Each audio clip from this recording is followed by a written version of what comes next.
everyone. It's Simon again with the morning report. Ugh.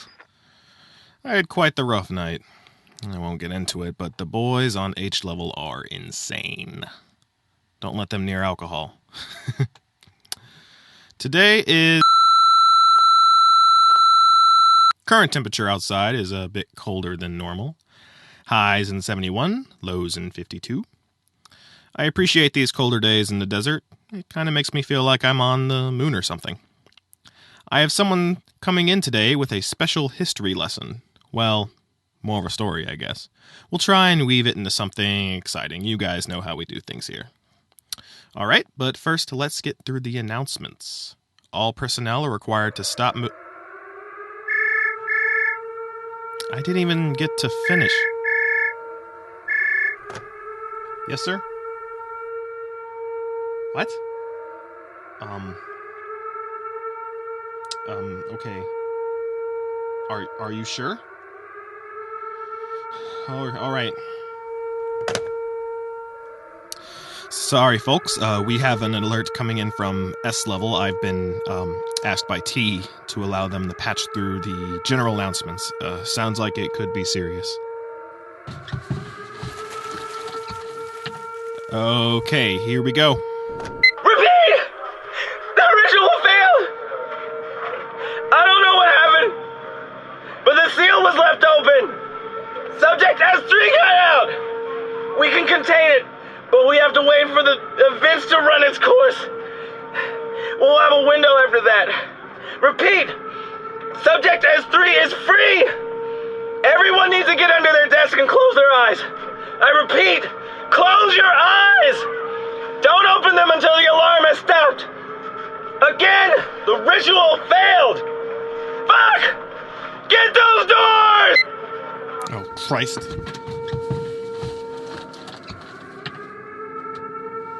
Okay, everyone. Just do as the S-level guy said. Get under your desk, close your eyes.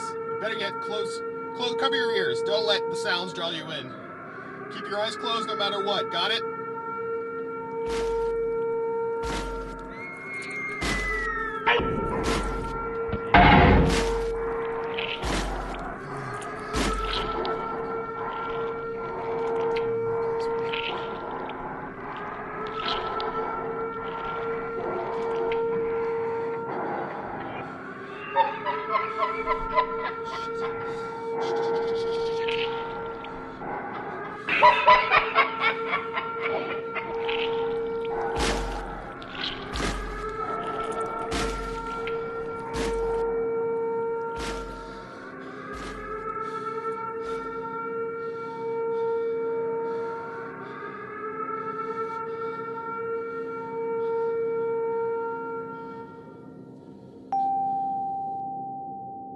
This is S level. I think we're good.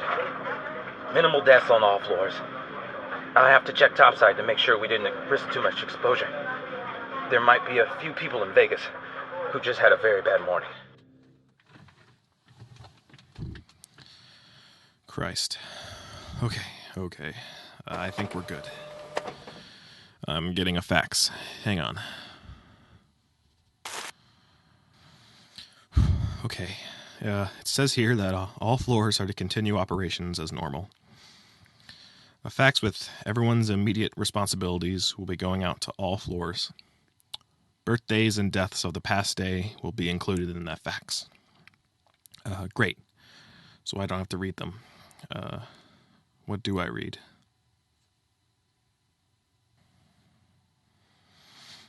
Lunch today will be meatloaf with a side of mushroom medley. Vegetarian options are available. Ah, fuck! Who are you? Sorry. I'm Jonathan. I'm the historical archivist you asked to be on the show today. Pleased to meet you. Historical archivist? You're not Dr. Benedict. No, I am not. He just died. I'm his understudy, which means since he just died that I'm the replacement historical archivist. Well, Jonathan, I'm not sure if now is a good time anymore. Nonsense! This is the morning report. You suffered through worse and still managed to get through this day's story? Yeah, but I just almost died. We all just did. We're all about to die at any moment. That's just the nature of our work here. You should know that. No need acting like anything has changed. Okay, fine. Ladies and gentlemen, this is Jonathan. Or is it Dr. Jonathan? Dr. Jonathan actually sounds quite nice. Okay, fine. Jonathan comes from our Historical Archives division. I believe they're up on sea level, but Jonathan is shaking his head no, so maybe not. Basically, after a file is declassified, it goes to a number of places. Either to me, to Benedict, or Jonathan now, or very rarely to other government facilities. They're how I get a lot of my declassified files for the show. Usually I keep correspondence with Dr. Benedict, but he's dead? Ripped to shreds by whatever that baby demon was S-Level released. I kept my eyes closed like you said to, but he scrambled about after dropping his files. It's okay, though. His story was boring. The displacements in gravity in Siberia? That killed like thousands of people. Boring. I want to talk about when Epcot disappeared. What? Epcot? You mean the theme park? The one in Orlando? Yes.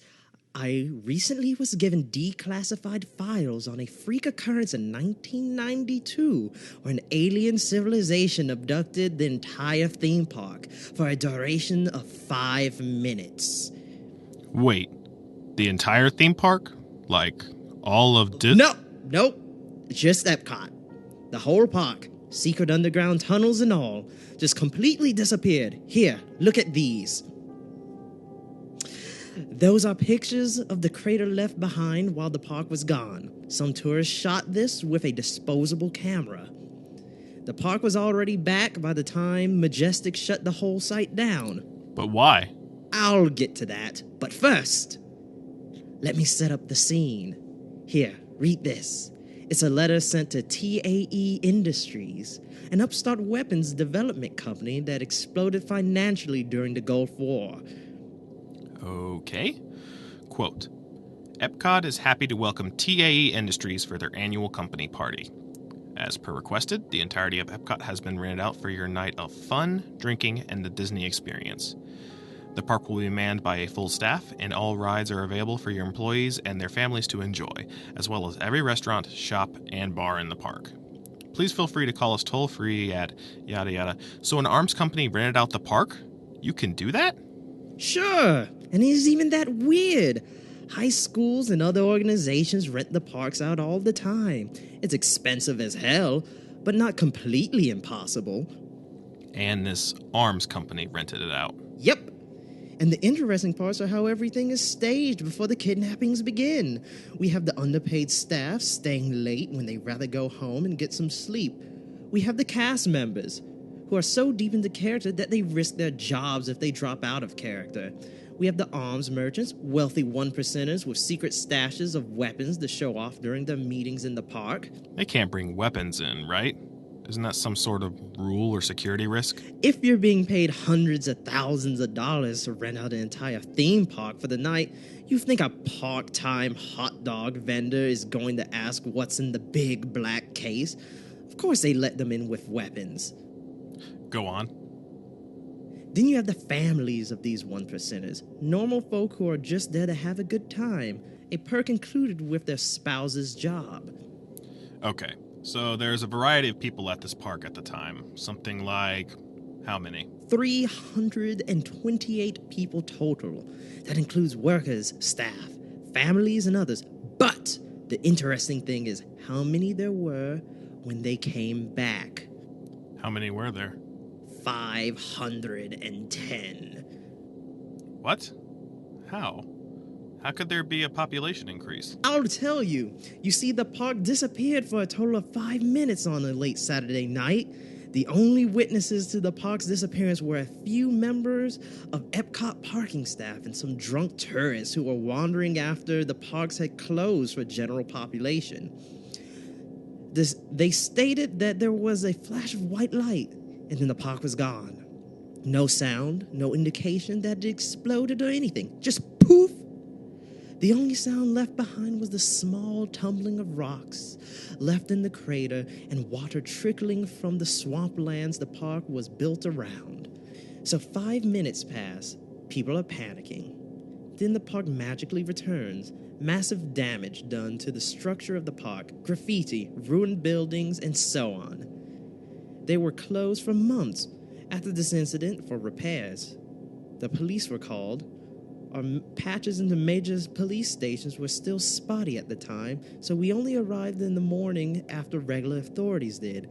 We were able to make sure nothing leaked to the press, but there was a slew of witnesses that had to be silenced. We contained them, but barely. A lot of handshaking and private funding to Disney had to happen to keep it that way. What they found in the park was insane. Well, what did they find? Read this. Okay. Quote, "We arrived at the park to find a complete mess. People were retreating from Epcot in droves. There was crying, desperate people pushing past Disney staff and the Orlando police. Stories of murder, rape, ritual sacrifice, war, and other atrocities plagued the hushed conversations of all those around. Majestic had issued an order to all law enforcement agencies that the people who had experienced the supposed abduction were to remain in the area of the park until Majestic staff were on hand to contain it. They all looked as if they had survived some kind of natural disaster, or if they had been a part of some modern Holocaust. Destroyed clothes, long beards, frail bodies. They were all malnourished and horribly mentally disturbed. We investigated further, asking the few that seemed to remain sane what had happened. These few were old and frail, adorned with what seemed to be war paint across their withering bodies. What they stated astonished us. They claimed that they had not been missing for a mere 5 minutes, but in fact their abduction lasted 50 years. What? No. Yes! The aliens, whoever they were, had kidnapped these people and kept them in prison within the happiest place on Earth for 50 years.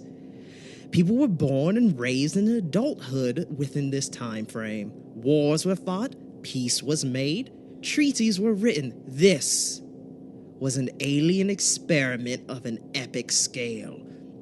They kept these people alive for 50 years, dropping food supplies every so often at the entrance. It was usually simple stuff like fruits and vegetables.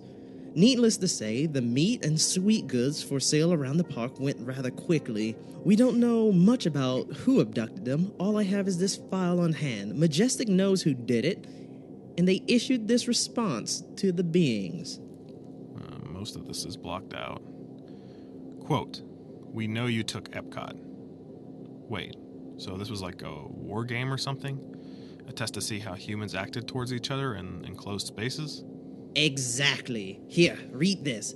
It's a quote from one of the more educated children born from this abduction. "We were told of the beginning by the elders, those who had seen the outside world, who were beyond the mouse, beyond Star World. Epcot was not a home to them, but a place of celebratory worship. They weren't surrounded by the blackness we are so accustomed to. Instead, they could leave. They could explore a place called Earth. Families would come to Epcot to have fun and go on something called rides. They were rarely used after the first few years, save Spaceship Earth. That changed after the beginning.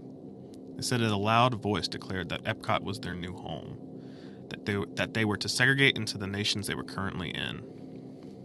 What does he mean, Jonathan? Well, Epcot is basically considered a year-round World's Fair, right? The park is separated into little stereotypical nations that surround the Epcot sphere. You're kidding. I'm not! They were forced into little semi-racist nations. Some kind of godly voice told them that their new homes resided in the nations they currently occupied. It was a while before people realized that this rule wasn't going to be actually enforced, though. Keep reading! Quote, "I was born into Norway, which was a smaller nation forced between China and Mexico. We didn't have much space and food was always scarce.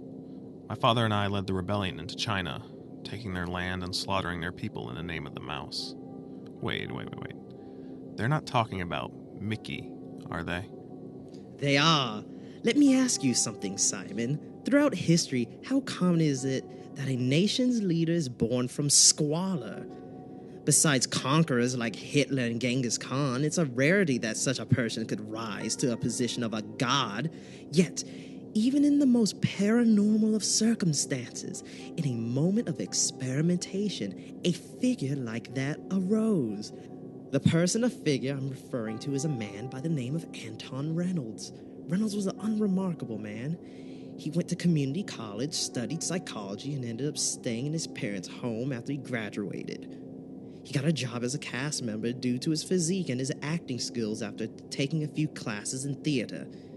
He was just a mere cast member at first, someone who interacted with the tourists, took pictures, signed autographs, etc. He played Gaston from Beauty and the Beast.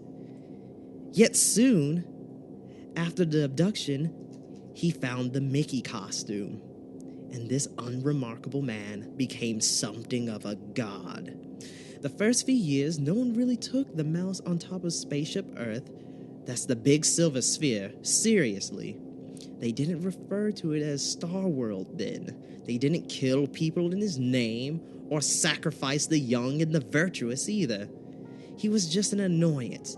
Yet, as time passed, as people began to see how total their capture was, the words of the lovable mouse seemed to hold more weight than before. So they became a cult? In a way, yes. It didn't happen overnight, though. Like I stated before, there was a large wealth gap in the beginning. At first, those with military backgrounds and those with experience handling the weapons brought into the park began to dictate the rules. It started as a democracy, and then slowly devolved into something of an autocracy. There was unfair food rationing, sexual enslavement, public executions, the kind of dark stuff that happens when men have weapons and no consequences to frighten them. Many thought they were in purgatory or hell, so the repercussions of evil actions didn't matter. None of the small countries could decide on anything. There was bickering back and forth about what they could do as a group and try to get out, and the distribution of food was handled, and how shelter would be divvied up amongst the people. Wars broke out early on. There was a large push for the territory at the entrance of the park, a large space that was used for trade and such. No one could effectively hold it with all the openings, so it was declared a sort of DMZ.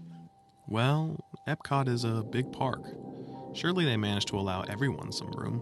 Why go to war at all? For a while, there was room, yeah, and people were willing to share. But soon enough, people became greedy. And not just the ones with the weapons. It's just human. We see a limited space and demand more of it. There was a rebellion. It started about 6 AA. 6 AA? Oh, 6 years after abduction. I've made my own little terminology on the incident. There's also 19 years BM, before mouse. Right. Anyways, rebellions began in that year. It's not 100% clear on how they started, but a few witnesses who survived the abduction stated that one of the weapon wielders shot the mouse. Now, this is just speculation, seeing as how many of these witnesses' testimonies are biased towards the mouse, but it's the most accurate statement we have so far. At the time, the mouse wasn't a religious figure. The people had gotten used to the crazed man dressed as Mickey atop the monument. When he was shot, those without guns saw the ones wielding the weapons as something less than human. The mouse wasn't hurting anyone. Wasn't a threat. They shot him just to do it. The wars began. Chaos broke out. A good majority of the gun merchants were killed until a peace treaty was declared that each country within Epcot would get their set amount of weapons to protect their territory. This happened a year later in 7 AA, a sort of socialist agreement. The merchants were, of course, angry about the deal, but they soon reconciled and the community was actually pretty stable for a few years. The gun merchants began to blend in with the populace. There were even marriages and childbirth during those times. But not for long. Nope. Through those peaceful years, more and more people began to stop and listen to the mouse on the sphere. It was as if he were some sort of biblical figure, being nearly killed by the oppressive, only to rise and continue to preach and yell across the waters of Epcot Center with a bullhorn, in character no less. Mind you, he still didn't have a cult status we would associate with people like Jim Jones. The mouse never took any sort of leadership position in the years before Mouse. He was just someone in the background, a character that added a bit of charm to their little theme park of hell. You almost sound as if you like him. It's hard not to in the first 25 years. He wasn't a bad person back then. He didn't ask for blood in his name. In fact, many of those who have come back have fond memories of the mouse walking about in character, trying to keep the spirits up of the terrified youth who were stuck there with their families. But that obviously changed. Yeah, it was 25 AA, and the park had just had a horrible war between 3 warring states that cost the lives of 23 people, not to mention nearly 30 taken as slaves. The mouse demanded that the leader of the winning nation come to the top of the sphere to make a speech. The man, a Dante Taranto, agreed and joined the mouse at the top. Dante was one of the original merchants, a young man who had risen to the job with the older execs. He never sat right with the idea that the people who worked at the park and those who acted as characters were of equal class with him. He and a small band of like-minded people formed a sect within London and started recruiting large numbers. Here, read this description of the events. This is from a Connie Yetkins. Quote, Leader Dante agreed to the mouse's request for a speech. Dante may have been a cruel slaver, but he knew how the mouse was admired and how he boosted the morale of the youth. I remember awaiting Dante to reach the top. He had to take Spaceship Earth all the way to the top, and then get off at the emergency exit. Not many rode the ride and lived after this. The mouse stood there, big, open, cartoon eyes fixated on nothing as we watched from the DMZ. The mouse had asked us all to gather there. Dante joined the mouse at his side. The mouse took Dante's still bloody hand in his own big one. The mouse always wore those big white gloves like the character wore in the time before. They raised their hands in solidarity together and were answered with a fearful applause from us down below. It scared the shit out of us that the mouse may have been allying himself with our world's biggest slaver. I don't think we noticed the missing glove until it was too late. The mouse lifted a blade to Dante's neck, slicing it open. Everything went quiet. Blood spilled from his neck and left long trails that alternated back and forth between the small pyramids of Star World. He cut and cut, the blade so small we could barely see it. Eventually he laid Dante down, smashing his boot into his neck until the bone broke. I remember the sound from across the waters. We were all in shock, the world so silent we could hear the hum of the eternal darkness beyond the black. The mouse lifted his head and said, "This is Star World. I am the mouse. You will never wage war again unless I say so, or you will bleed upon my realm." He then laughed like the cartoon character and tossed the head into the water below. Dante's men didn't stand for that. After they picked up their jaws off the floor, 5 of his men stormed Star World. They never returned. I heard evil stories that the mouse forced the animatronic pistons into their bodies, that he made them look like the characters that spoke to people on the ride. I shudder thinking about it. So, it was a sort of push to get people to stop fighting? In a way, yes. But then he started to make demands. He demanded that each nation give up their youngest born to be sacrificed on Starship Earth. It's a little sadly ironic. Each of these kids got some basic education about their real world before they met their doom at the hands of the mouse at the top. 11 children were killed that day, their heads also tossed from the top of the Star World. Jesus. Jesus indeed. And you know what's surprising? It freaking worked.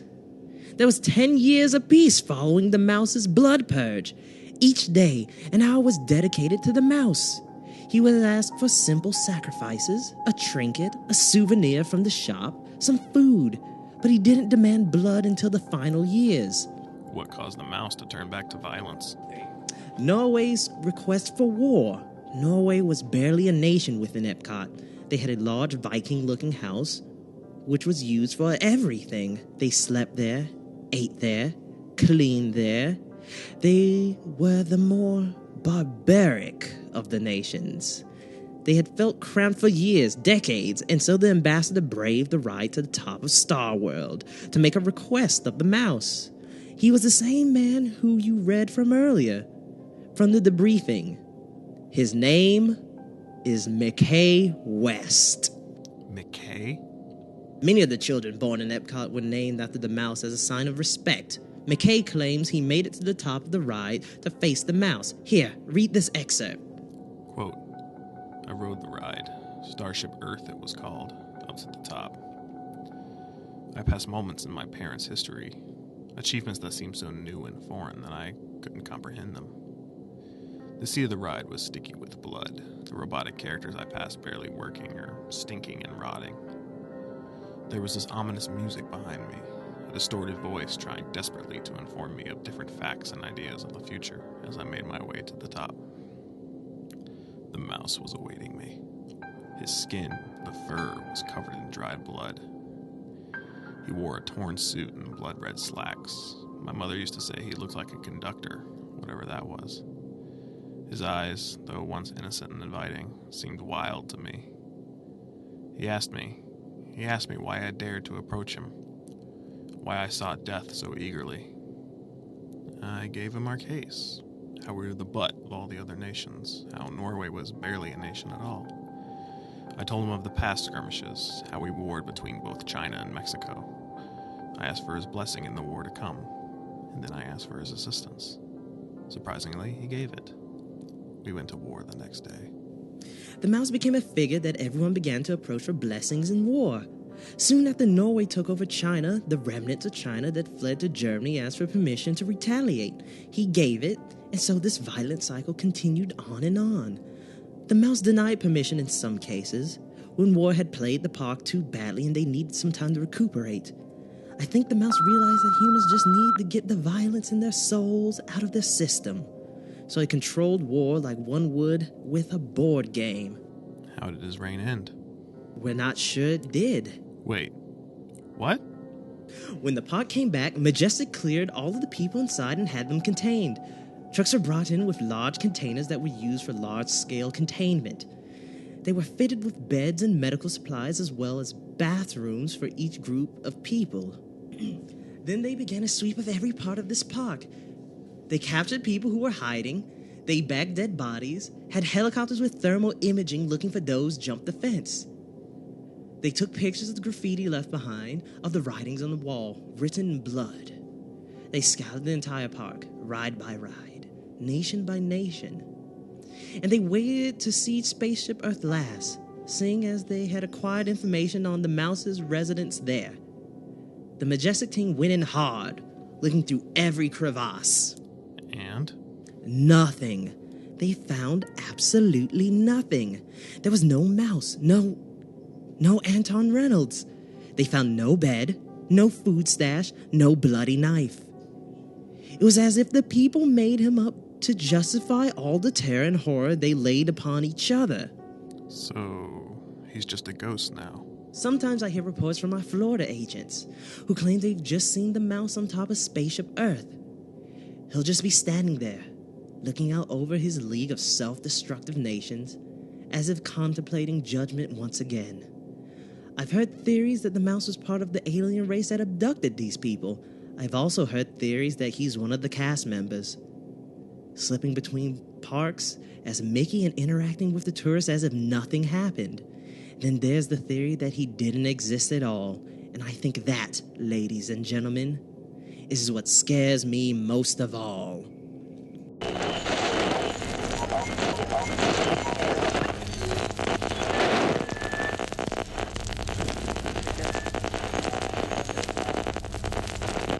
Wow. I am sorry, guys, that this episode took so long to come out. The reasoning behind that is because I just got a new job.